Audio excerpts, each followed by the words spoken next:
Mark Wahlberg actually rejected the role twice. Scorsese had to really convince him into taking the role because Wahlberg originally wanted to play one of the leads. He didn't want to be the supporting character. And so it was a back and forth. And then the way Scorsese convinced Wahlberg to take the part was he was like, I'll let you say whatever you want. You have free reign to improvise. Just go with it. And then that convinced Wahlberg to be like, okay, I mean, I'm not playing the lead in this film, but if I get to have fun with it and do whatever I want, I'll take the role. Do you know who he based his performance off of? Off of cops that arrested him as a kid? Yeah, so from police officers who arrested him, he says at least 24 times when he was in his youth, he based the performance off his family members who had to bail him out with the grocery money.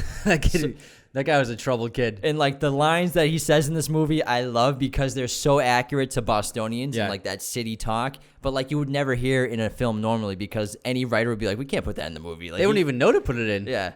So that's one of the great strengths to the film is Mark Wahlberg's super realistic performance of a Bostonian cop. Yeah, he steals every scene he's in, and he brings a lot of color and a lot of comedy to the film.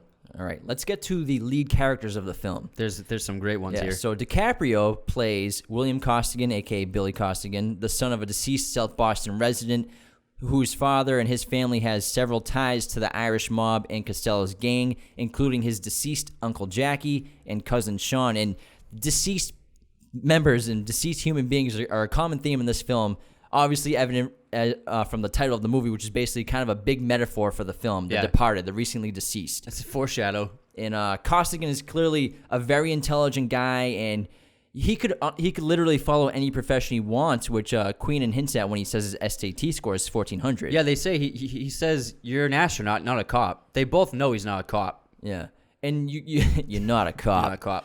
And it begs the question: Why would Costigan give up this life of pretty much getting into any school he wants to, any profession he wants to become a cop instead, and not just a cop, an undercover cop? I think it's because his father had the opportunity to become a gangster and get in with these guys and become a criminal, but he chose a straight life, worked at the airport, and never did anything wrong. So the memory of his father, I think, is the driving force to him. I also think that Costigan wants to bring honor to his family because it's so tarnished by his uncle and his cousin and all the familial ties he has to the Irish mob.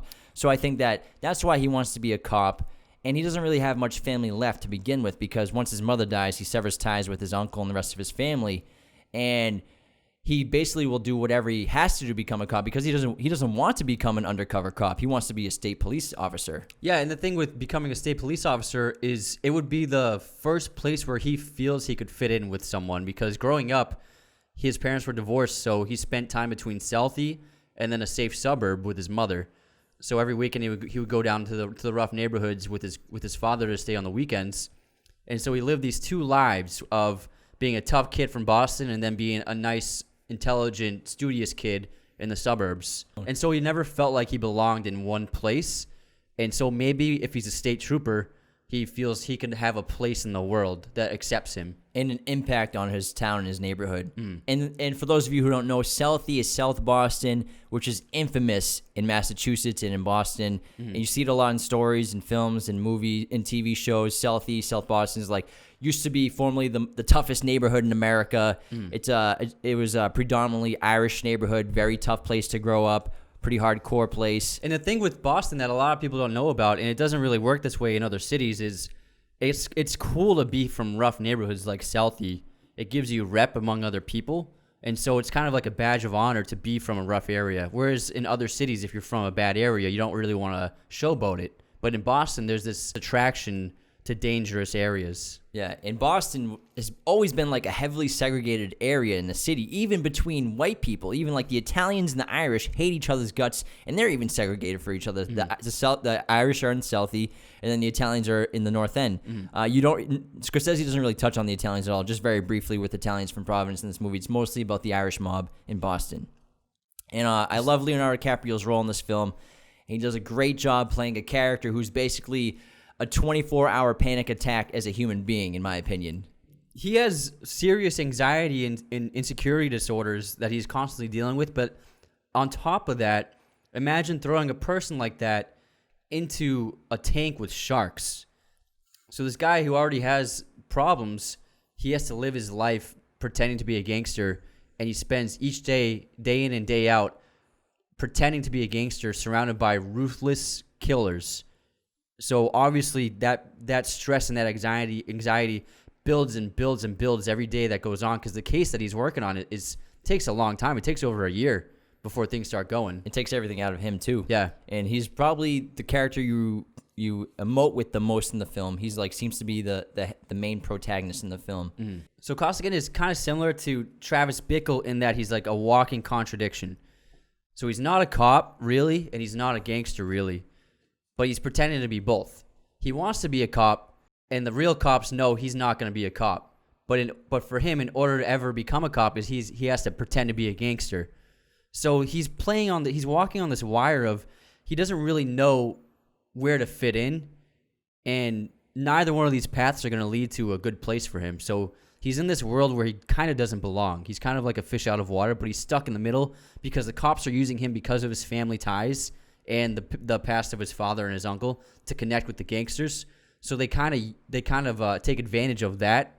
And also knowing that he desperately wants to be a police officer. So they're using him knowing that it's probably still not going to work out. And Marky Mark's character, Sergeant Dignam, hates Leo DiCaprio's character, Sullivan, in this movie. And like you said, he doesn't really fit in because he doesn't even hang out with the gangsters, the other members of Costello's mob. He's, again, like you said, like Travis Bickle, he's a loner. Yeah. Aside from the part when he starts to develop a romantic relationship with Vera Farmiga's character. But aside from that, yeah, he's a lonely guy trying to find his path in the world, and he just wants to do good in the world. Mm. And Leo plays it brilliantly. This is one of his underrated roles. I know there was controversy because he didn't get nominated for an Oscar for it, and instead that year he got nominated for Blood Diamond. But what happened was Warner Brothers produced both those movies, and they felt that it was better. There's a better chance for him to win for Blood Diamond, so they promoted him for Blood Diamond to get the lead actor nomination. So they didn't do any kind of advertising for him for The Departed. So that's why. It's politics. Blood Diamond's a good movie, but his performance is phenomenal in The Departed. Absolutely. And he's the best part of the movie, honestly. Yeah. Should we move on? Let's move on. Let's move on to Matt Damon, who plays Colin Sullivan, an orphan Southie son of a janitor raised by his grandmother, also highly intelligent, a hard worker guy. Wicked hard. And he gets groomed from a young age by Frank Costello and becomes the most important person in his crime organization. Sullivan has a lot in common with Costigan, whereas they both kind of don't fit in the world, and they're desperate to find a place for themselves. And whereas Sullivan is working for the gangsters and he's infiltrated the police force, it's ironic because you can tell his ultimate dream is to become an important figure in Boston. Like he gets an apartment where he has a view of the State House in the Golden Dome.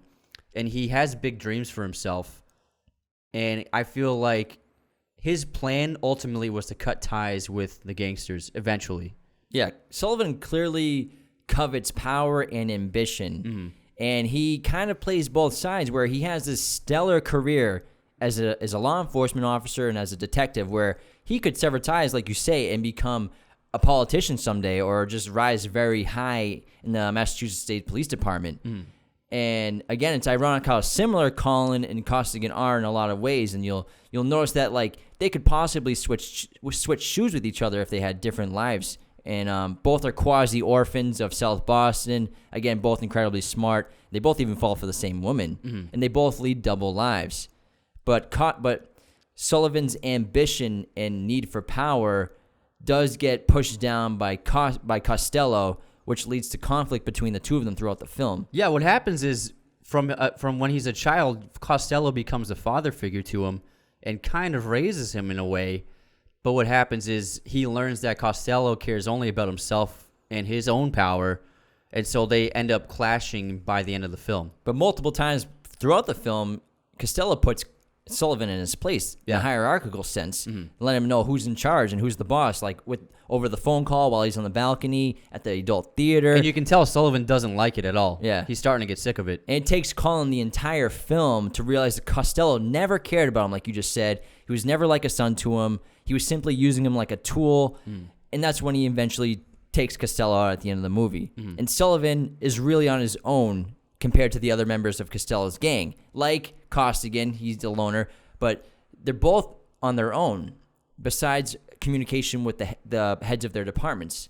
And also, just like Costigan, Sullivan is just trying to find a place to fit in. Because as an orphan who grew up in a rough area of Boston without a father, he wants a place to belong. And so at first he belonged with Costello's crew, and now he's trying to belong with the police department, which is ironic because he's working for Costello. But he smartly plays both sides so Yeah. that he could, like you said twice, move on to his own career outside of the criminal underworld. And Colin eventually, ironically, heads up the investigation of finding the mole in the Boston Special Investigations Unit, which is himself. I have to find myself. Frank, I have to find myself.